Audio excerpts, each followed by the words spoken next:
reefs, because coral reefs are home to thousands of marine species, and people around the world rely on them for food and income. But they are under threat because of climate change. Just this week, scientists were reporting that record sea temperatures had caused the 4th mass coral bleaching event, which can cause it to decay and then to die. Now, in the BBC documentary Our Changing Planet, presenter Liz Bonnin has been finding out some of the innovative ways coral might be saved. Let's take a look. It's early morning in Tor Bay, and we are taking reef cubes out into the bay to help restore the reef. Getting these 500-kilogram cubes to the bottom of the sea is a team effort. All right, let's go down for a minute. Down on the wall. Down a bit.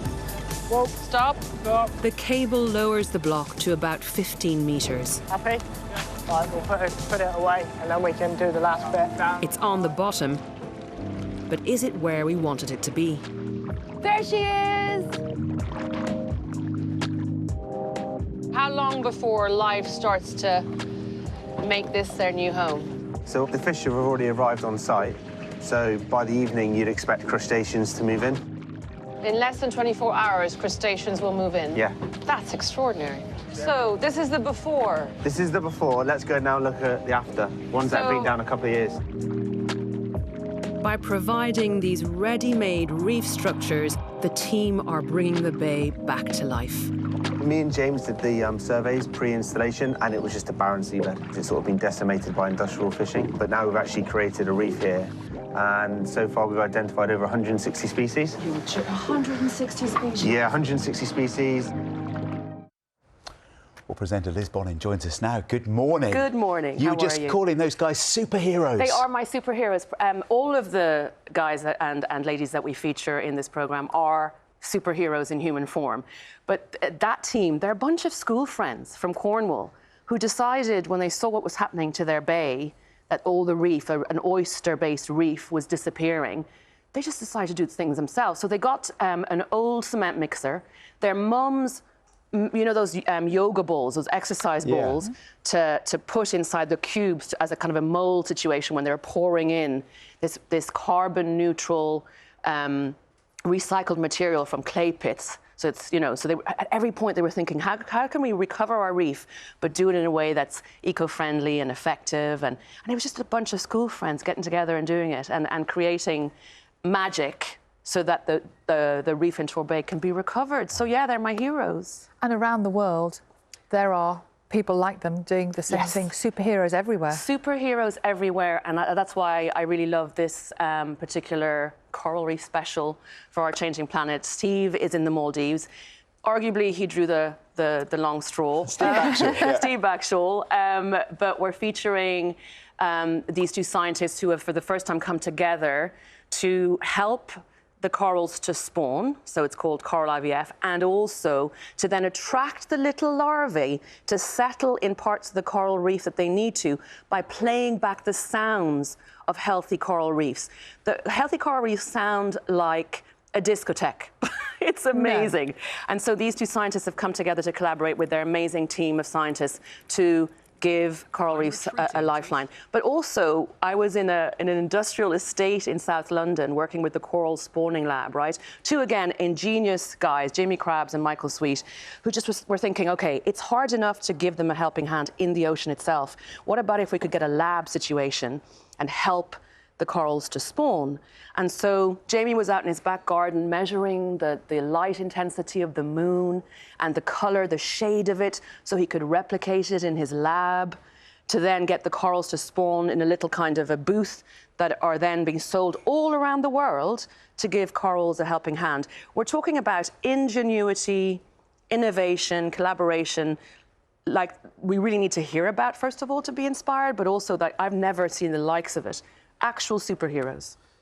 Coral IVF, did you say? Coral IVF? Yep, that's the term. Thing? It's a thing. They basically, so spawning is a very specific, complex event that only happens through cues from the moon and from temperature.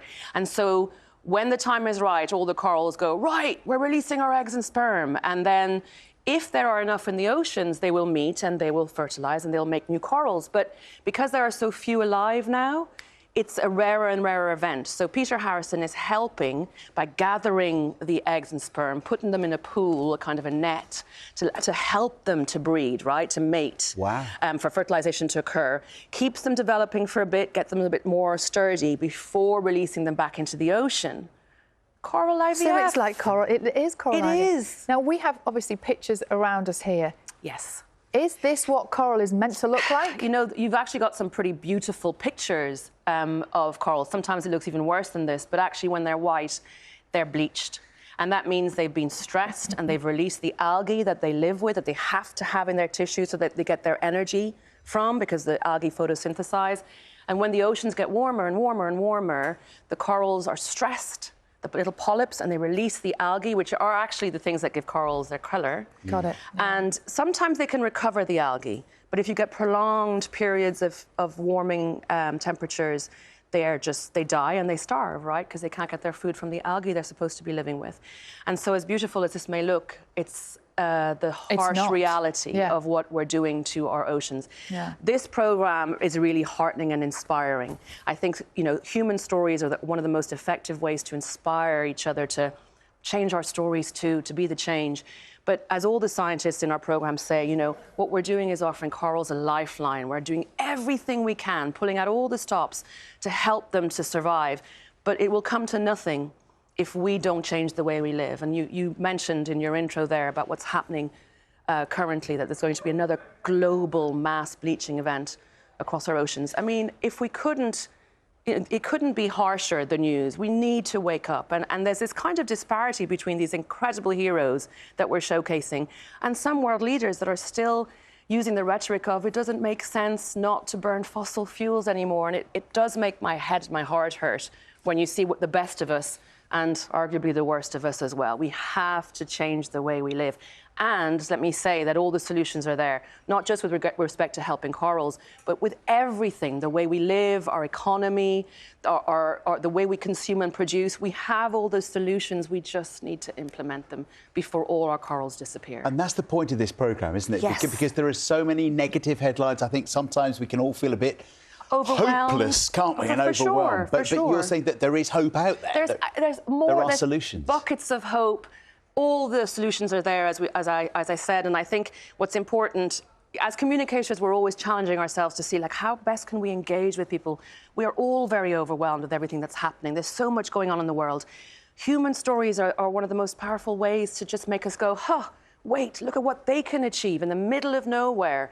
Think creatively. Feel it emboldens us and makes us feel more positive and more courageous about the changes we need to make. Can you give us one little quick thing we could all do to make a difference? Write to your MP and keep asking for change.